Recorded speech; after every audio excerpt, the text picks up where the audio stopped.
Hey, c'est Maxime le blond du Crazy Flash, j'espère que vous allez bien. Oui, je sais, alors j'arrive un peu comme ça, comme un cheveu sur la soupe, au milieu de rien, parce que ça fait déjà 2 ans que la dernière vidéo du live Twitch, donc l'épisode 2 partie 2 était sortie. Voilà, et entre temps il n'y a rien eu. Et si je reviens au dernier Trésor d'Orphéor, on était quand même sur les types de joueurs, voilà, qui est sorti il y a 6 ans, saison 2, donc partie 1. Sous-entendu qu'il y aurait une partie 2.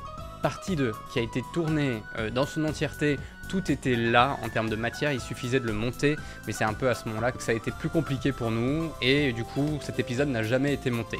Mais du coup, on y est, ça y est, j'ai fini de monter l'épisode des Trésors d'Orphéor, saison 2, partie 2.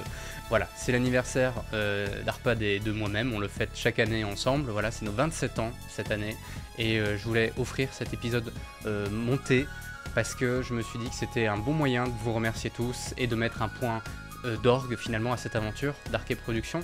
Donc avec Arpad on continue un peu à faire des conneries et ça s'appelle les Tartopels, c'est un petit groupe de musique, voilà, pas piqué des hannetons, sur lequel vous allez pouvoir retrouver 3 singles qui sont déjà sortis, Déconstruit, Gros Biceps et Votez pour moi. On vous invite à aller écouter tout ça, à nous suivre sur Instagram, il y a le lien du Linktree dans la description de la vidéo. Je vous remercie encore une fois et je vous souhaite une très belle vidéo. Des gros bisous, prenez soin de vous et à bientôt. Dans l'épisode avant celui-là, enfin, qui est la suite du précédent, mais qui se passe quand même avant, enfin dans l'histoire. C'est comme un spin-off, mais sans budget et sans acteur. Bref, dans l'épisode précédent. J'en ai marre de tes conneries, il est où l'Orphéor d'avant?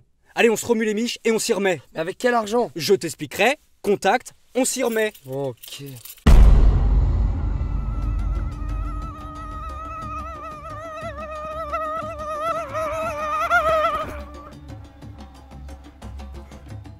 Reviens ici, petit margoulin!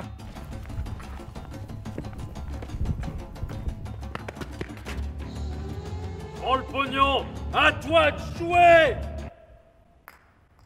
Patron, c'est qu'un jouet. Enfoirés de Nippon avec leur Nintendo!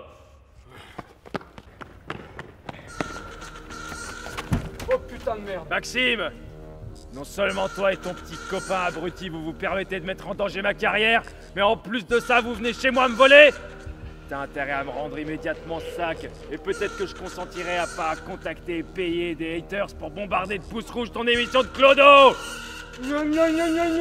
Émission de Clodo toi-même, et banane! 20 dieux, tu vas me le payer!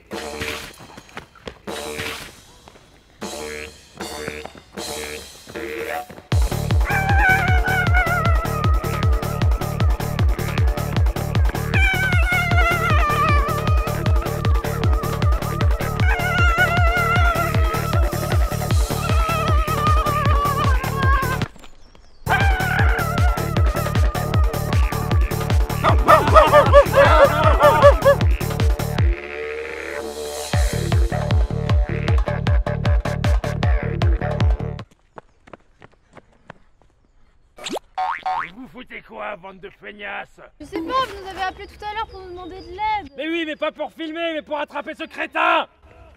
Excusez-nous, patron. Maniez-vous le train!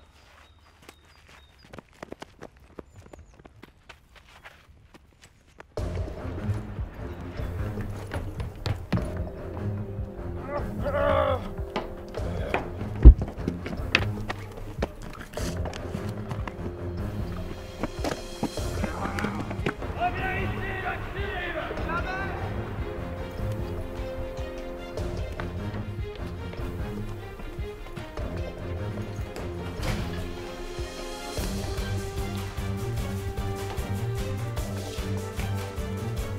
T'es quoi chez moi? Mais mec, c'est ma valise là.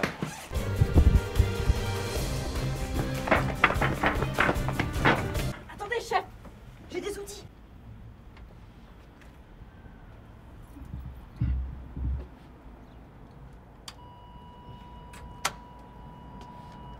Et vous croyez dans Donjons et Dragons ou quoi?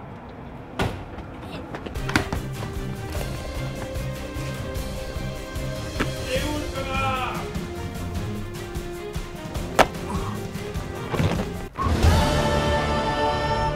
Les portes, ça se ferme. Oui, c'est barré. Hé Ta gueule, le chômeur!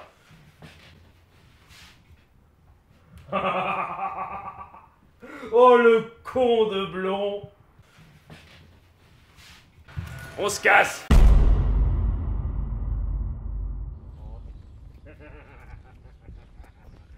Tiens-moi ça. Rends-moi ça. C'est comme déshabiller une femme.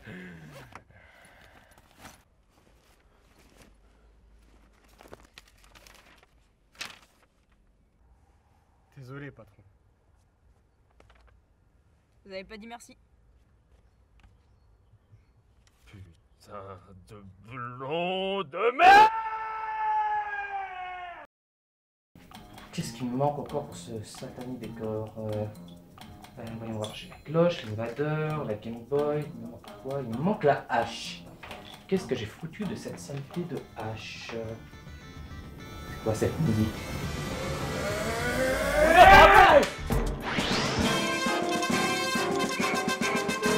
Salutations compagnons rôlistes, nous revoilà pour cette deuxième partie sur les différents types de joueurs.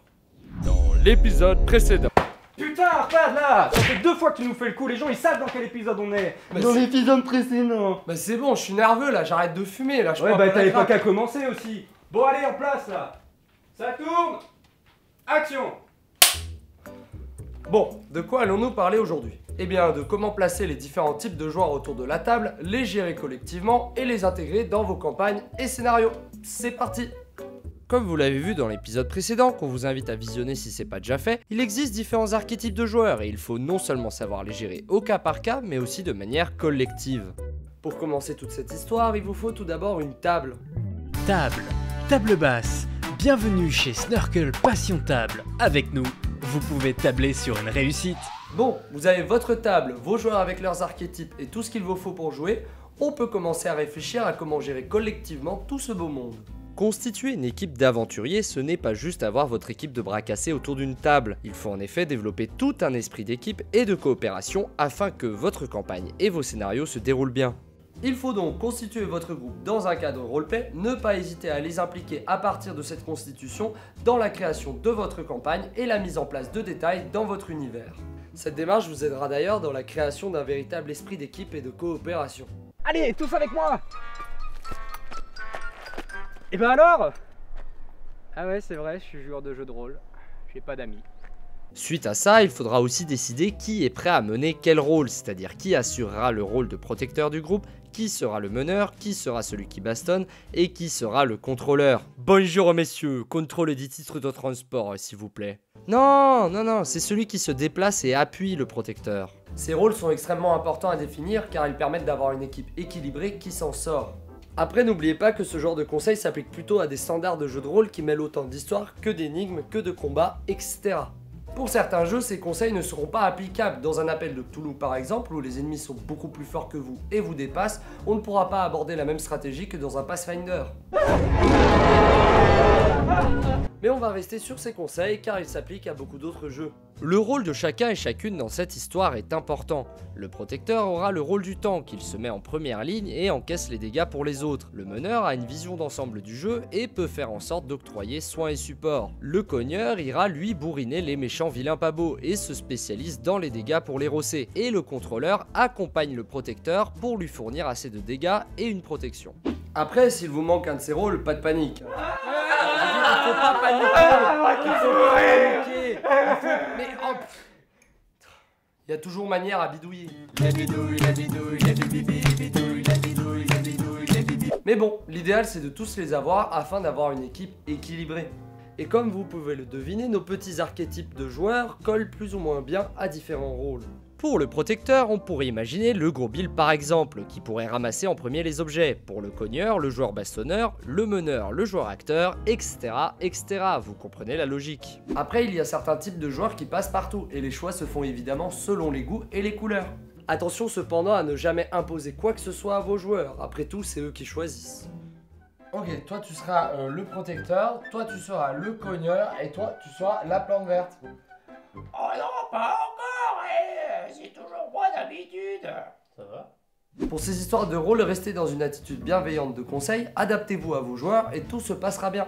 Une fois que vous êtes presque tout bon sur cette histoire de rôle dans l'équipe, normalement tout le monde se sentira à sa place et ça renforcera la cohésion. Un élément viendra alors s'ajouter. Comment sacrebleu les introduire dans l'histoire? Plusieurs méthodes peuvent alors s'appliquer. La première consiste en une explication du contexte et de l'univers au préalable pour chaque joueur, en individuel et en collectif, soit en tête-à-tête, soit à l'aide d'un texte suivi d'une discussion. L'avantage de cette méthode, elle permettra de bien personnaliser l'entrée en jeu de chaque joueur et boostera leur implication. Le défaut, c'est que ça vous prendra bien plus de temps de faire ça que de décider vous-même arbitrairement. Mais bon, si on part sur une longue campagne, autant prendre le temps, non? Ce sera bien plus sympa si les joueurs sont amenés à jouer leur perso sur une longue période. De plus, vous pouvez ainsi concocter des petites histoires entre joueurs à la discrétion de chacun et chacune. Des liens entre eux, de rivalité, de famille, etc. Ce qui rendra votre équipe bien plus vivante. A ce propos, vous pouvez lire le livre Mener des parties de jeux de rôle des éditions Lapin Marteau, qui contient un article sur comment commencer une partie et comment lier les joueurs entre eux. De plus, il y a un autre avantage à cette méthode, vous ne serez pas le seul à expliquer l'univers, les personnages et leurs subtilités. Les joueurs se sentiront d'ailleurs flattés de faire partie intégrante et vivante de votre univers et leurs liens seront d'autant plus forts. Cela vous permettra aussi d'ailleurs de pouvoir intégrer des PNJ dans votre aventure en lien avec le passé des personnages, ce qui peut vous aider ainsi à lutter contre la page blanche et vous permettra de rendre ce monde encore plus réaliste. Mais faites très attention, veillez à ne pas rendre l'histoire d'un joueur plus importante que les autres, équilibrez le tout. Dans le cadre d'un scénario one-shot, ce mode de fonctionnement peut par contre poser problème. À ce moment-là, ou si vous avez la flemme, Mais le mec il me dit quoi alors? Bah, je sais pas, il se rend tout de suite. Là, j'ai la flemme, mec. Désolé pour cet interlude, mais la flemme est un mauvais vecteur pour le JDR. Dans le cadre d'impossibilités techniques, scriptez vous-même la rencontre des joueurs et ils s'adapteront. Vous pouvez même d'ailleurs les faire commencer dans le feu de l'action. Vous pouvez aussi jouer la carte des amnésiques. Bien qu'un peu facile, elle peut permettre de ne pas faire rentrer les joueurs trop brutalement dans le jeu. Cela vous permettra aussi d'élaborer lors de la partie leur histoire et leur rencontre, vous faisant ainsi gagner du temps. Bon. Maintenant, vous savez comment introduire votre belle équipe. Revenons à nos moutons.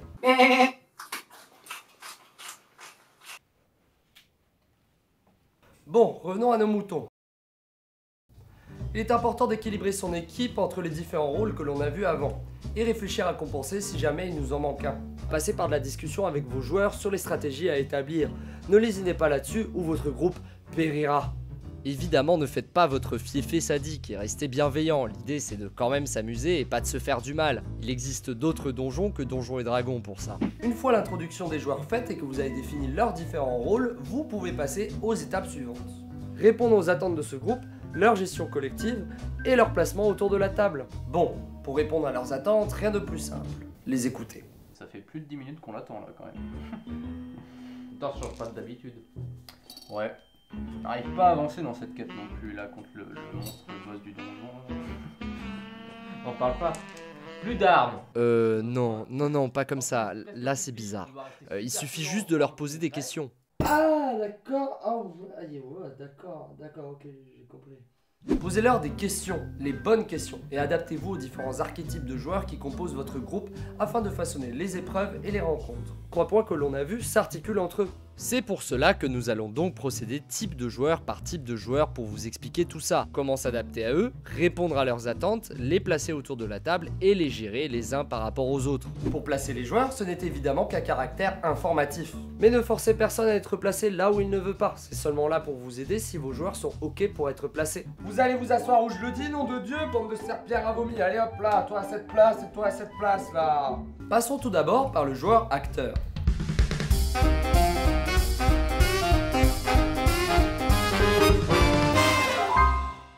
Pour son placement, rien de plus simple, mettez-le à votre opposé bien en face de vous, ainsi vous verrez sa gestuelle.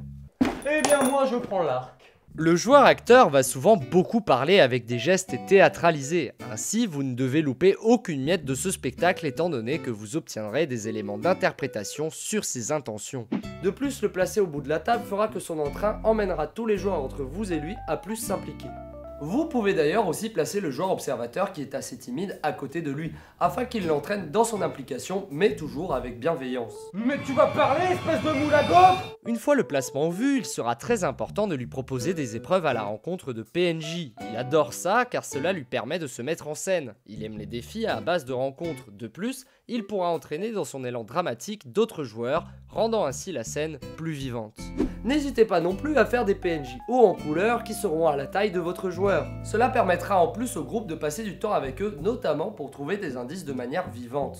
Dans les combats, n'hésitez pas non plus à mettre du clash et de l'interaction vocale, cela impliquera encore plus notre cher joueur acteur. Cela permettra d'ailleurs aussi de donner différentes issues au combat, comme par exemple celle d'un monstre qui fuit face au charisme de l'aventurier. N'hésitez pas non plus à faire rencontrer des PNJ en lien avec l'histoire de l'acteur, et ce, même dans les combats. Ne fais pas un pas de plus, voyou, ma plume est bien plus affûtée que ton épée. Oh, mais je vous reconnais, vous! Oui, vous êtes le petit gars qui m'a aidé là pour les moutons. C'est moi!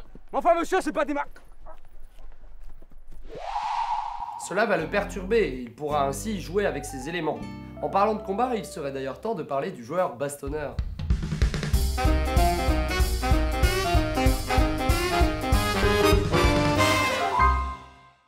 Le joueur bastonneur, comme vous l'aurez compris dans l'épisode précédent... Comment ça tu l'as pas vu? Mais clique, abonne-toi, mets la cloche, mets les pouces bleus.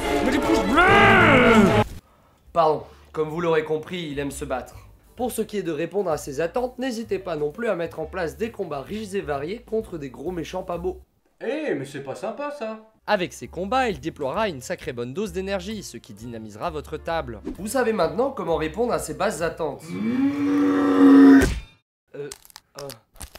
Je disais donc, vient maintenant le moment de le mettre autour de la table, ce connard. Conifère, je veux dire conifère. Placez-le si vous... Placez-le si vous utilisez une battle map, c'est-à-dire un plan où vous mettez les figurines des joueurs qui évoluent dans votre décor au plus près de celle-ci. Sinon, mettez-le au plus près de vous pour calmer ses ardeurs. Dans le cas où il y a une map, il pourra se faire kiffer en déplaçant toutes les figurines des joueurs pour faire vivre le combat. Le bastonneur peut être aussi un bon mentor grâce à son énergie, donc n'hésitez pas à le placer à côté d'un nouveau joueur pour qu'il puisse l'emporter avec lui. Lâchez-moi! Non! Mettez devant ce joueur des forêts d'ennemis pour le faire kiffer. Et vous pouvez même lui faire une petite surprise. Les joueurs bastonneurs adorent garder une trace de leurs exploits, donc si les autres joueurs sont d'accord, n'hésitez pas à en faire l'archiviste du groupe. Ainsi, il pourra garder en mémoire ses plus beaux moves de la partie ainsi que ceux de ses coéquipiers, ce qui lui donnera une raison supplémentaire d'apprécier le jeu. De plus, n'hésitez donc pas à bien mettre en avant vos méchants et leurs sbires afin de donner plus de satisfaction à votre joueur bastonneur. D'ailleurs, si votre joueur bastonneur perd patience, n'hésitez pas à mettre en place des combats comme interludes. Mais évidemment, jauger en fonction des autres joueurs, il ne faudrait pas en mettre un plus en avant que les autres. Vous pouvez par exemple justifier un combat en interlude durant une énigme en disant que si les joueurs échouent sur celle-ci, des ennemis peuvent apparaître, comme le crochetage d'une porte qui rate et qui fait du bruit. Ainsi, la garde arrive et le bastonneur et un autre joueur les combattent pendant que les autres se concentrent sur l'action initiale. Du coup, là, attends, il y a un fou, je m'en occupe. Viens par ici,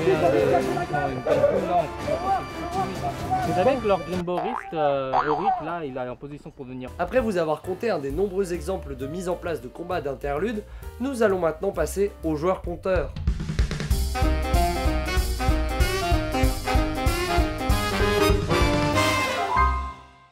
Le joueur compteur sera un bon lien entre vous et le groupe, et il sera donc une béquille très utile sur laquelle vous appuyez.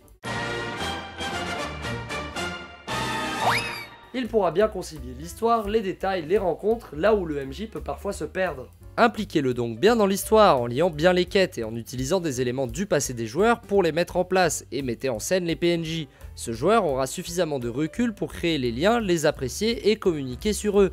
Incluez donc beaucoup d'éléments narratifs. Il pourra ainsi faire suivre même les joueurs les plus dissipés. Et il pourra ainsi leur expliquer l'histoire de manière roleplay. Pour ce qui est du placement, mettez-le bien au milieu de votre tablé, comme ça il arrosera les autres de ses connaissances.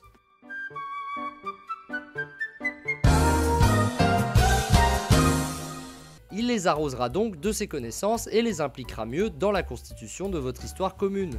On pourra aussi tisser sur les hypothèses qu'il échafaudera pour enrichir notre propre scénario. Ce type de joueur aura une sainte horreur d'une succession de rencontres sans lien. Si rien qui concerne l'histoire est en jeu, le joueur compteur vous haïra. Le gain d'un trésor ou d'XP ne lui suffira pas. Il faut lui donner des éléments qui font avancer la narration. Le vieux barbu que vous rencontrez ne doit pas juste être un donneur de quêtes. Il doit aussi être un homme qui par exemple serait le père du grand méchant et donc aurait une bonne raison de vous demander de faire cesser ses méfaits. Le loot peut être un ressort d'histoire aussi. Transformer les simples 326 pièces d'or en des pièces frappées à l'effigie d'un royaume encore inconnu, ça les moustillera.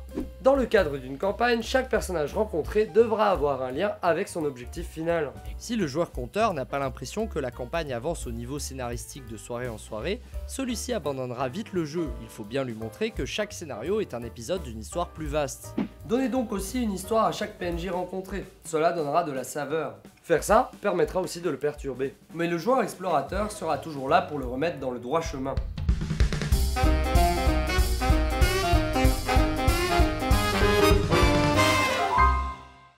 Le joueur explorateur maintiendra les autres joueurs éveillés de par le fait qu'il cherchera toujours des choses cachées.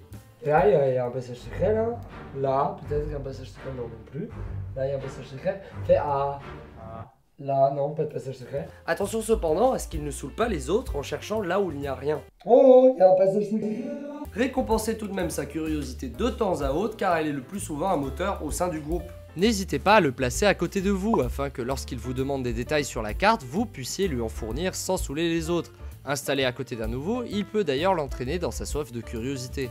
N'hésitez pas à le mettre face à des rencontres pleines d'énigmes, ainsi que dans des combats où il pourra faire jouer sa soif d'explorer. Disposez par exemple dans les pièces de lutte des pièges et autres mécanismes qu'il pourra faire jouer ou retourner contre les monstres. Mettez aussi face à lui des monstres avec des faiblesses qu'il aura pu apprendre en fouinant à droite à gauche. Cela le boostera dans son implication. Ceux-ci peuvent d'ailleurs aussi avoir moult secrets à découvrir sur eux, ce qui l'impliquera encore plus dans sa recherche d'éléments du jeu. Vous pouvez aussi le faire jouer en mettant en place des combats à énigmes. Énigmes qui pourront déboucher sur des trésors, ce qui plaira au gros Bill.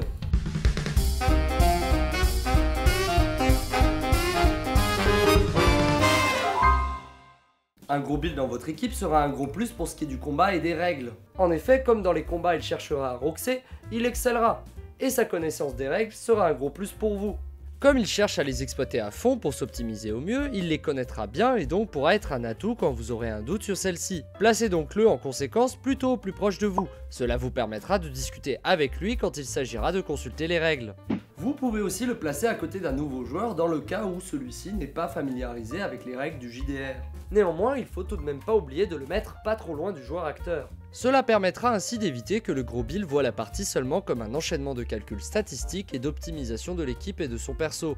Le joueur acteur le forcera à interpréter au moins correctement son personnage. Pour ce qui est de répondre à ces attentes, le gros Bill s'optimisera toujours en fonction de la tournure que vous donnerez à votre campagne. Vous allez devoir parler de multiples langues pour trouver des indices dans le village de Tir-Larigot sur la mort de Gontran. Ça tombe bien, moi je parle plus de 7 langues et couramment en plus. D'accord, ok, non, laisse tomber. Vous allez devoir en fait vous infiltrer chez les gens et voler les indices pour les retrouver tout simplement. Parfait. Moi, le vol, c'est mon truc. Ok, d'accord, non, on va faire autre chose. Vous allez devoir combattre afin de pouvoir retrouver ces indices. Je reste avant tout professionnel dans l'art du combat et les arts martiaux, y a aucun problème pour moi. Et oui, le gros Bill aura toujours réponse à tout. Pas de panique. Non, j'ai dit pas de panique. Vous pourrez y répondre aisément. Laissez-le tout de même briller dans certaines situations, mais n'hésitez pas à le malmener en exploitant le plus possible ses faiblesses, afin qu'il ait du fil à retordre. L'idée n'est bien sûr pas de le punir, mais plutôt de faire en sorte qu'il améliore son style de jeu. Créez donc pour lui des ennemis qui s'adaptent.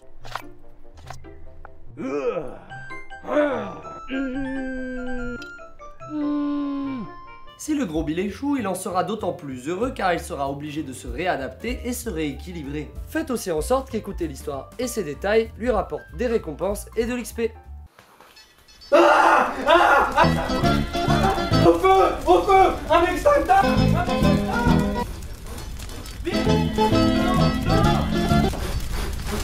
Maxime, arrête de te fouler par terre. Mais tu vois pas qu'il y a le feu, bordel de merde.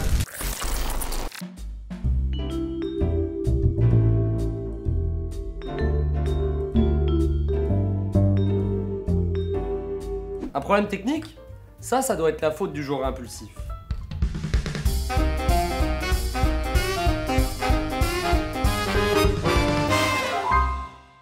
Tout comme les autres joueurs, le joueur impulsif vous sera aussi d'une grande aide. Tout comme le joueur explorateur, celui-ci empêchera votre groupe de faire du surplace. De par sa tendance à vouloir semer la zizanie, celui-ci pourra faire avancer un groupe trop prudent. Ce qui est super cool avec un joueur impulsif, c'est qu'il aura besoin de peu pour s'amuser. Cependant, faites attention et essayez d'anticiper au mieux ces conneries, sinon il risque de mettre tout le groupe dans la merde.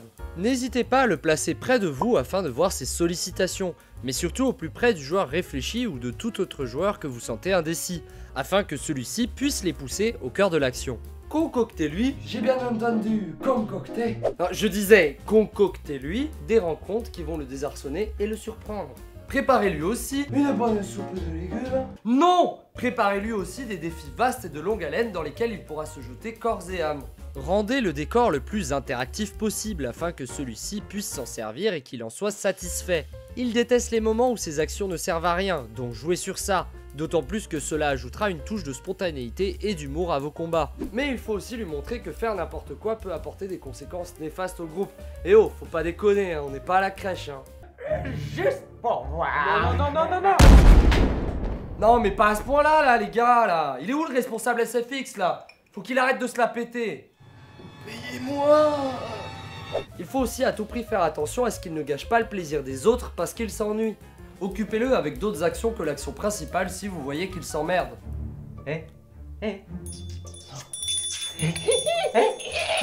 Ou alors, de manière plus subtile, demandez-lui de gérer quelques tâches matérielles hors jeu, comme remettre les dés, la battle map en place, servir à boire, vous faire des burritos. Malinx le lynx. Enfin, n'en faites pas trop votre larbin non plus, hein. Soyez malin. Faites comme le joueur observateur et observez bien vos joueurs.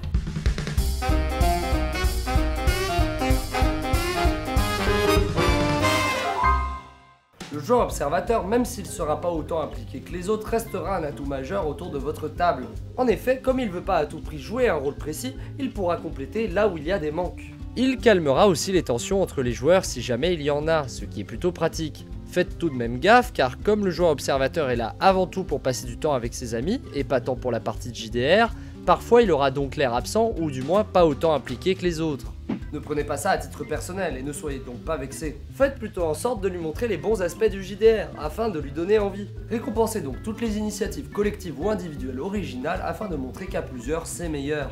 Au niveau du placement, éloignez-le le plus possible du gros bill. En effet, celui-ci pourrait désapprouver les choix du joueur observateur et cela ferait des étincelles entre celui qui prend l'optimisation trop à cœur et celui qui est là juste pour ses potes. Si vous en avez plusieurs, n'hésitez pas à bien mélanger les timides et les enthousiastes. Et si jamais celui-ci est dissipé, mettez-le en bout de table pour pouvoir faire cesser ses bavardages.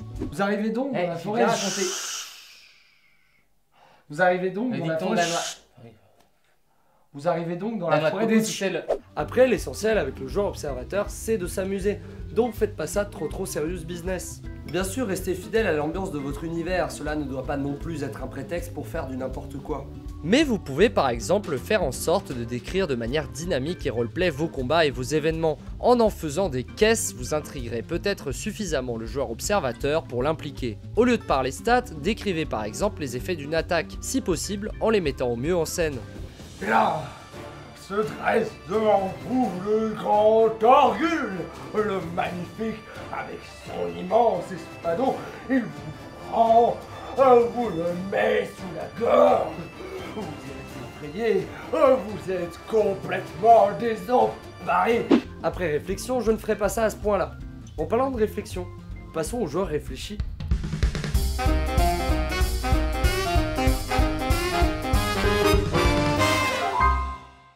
Le joueur réfléchi est parfait pour flatter votre sens du détail dans le moindre de vos scénarios. De plus, il sera là pour assurer la sauvegarde de votre équipe et la tempérer s'il le faut. Pour ce qui est de le placer, ne le mettez surtout pas à côté du gros bill, sinon ils décideront tout entre eux et plus personne ne pourra jouer. Veillez aussi à ne pas le mettre trop loin de vous afin de pouvoir répondre à ses questions, et n'hésitez pas à le mettre s'il y a une battle map à un endroit où il pourra bien la voir. Au niveau des rencontres, agissez avec lui de la même manière que le joueur explorateur. Ils partagent tous deux en effet le même goût pour la recherche d'énigmes et d'indices ainsi que pour les combats complexes. Évitez à tout prix les scénarios linéaires avec lui, donnez toujours plusieurs choix afin qu'il puisse apprécier le temps de réflexion Et dans les combats, faites en sorte qu'il y ait plusieurs issues possibles afin de booster sa créativité et celle des autres. N'hésitez pas non plus à semer des indices partout afin qu'elle puisse élaborer une stratégie. Il pourrait même avoir un casse-tête à résoudre en plein combat, comme par exemple détruire l'armure magique d'un boss.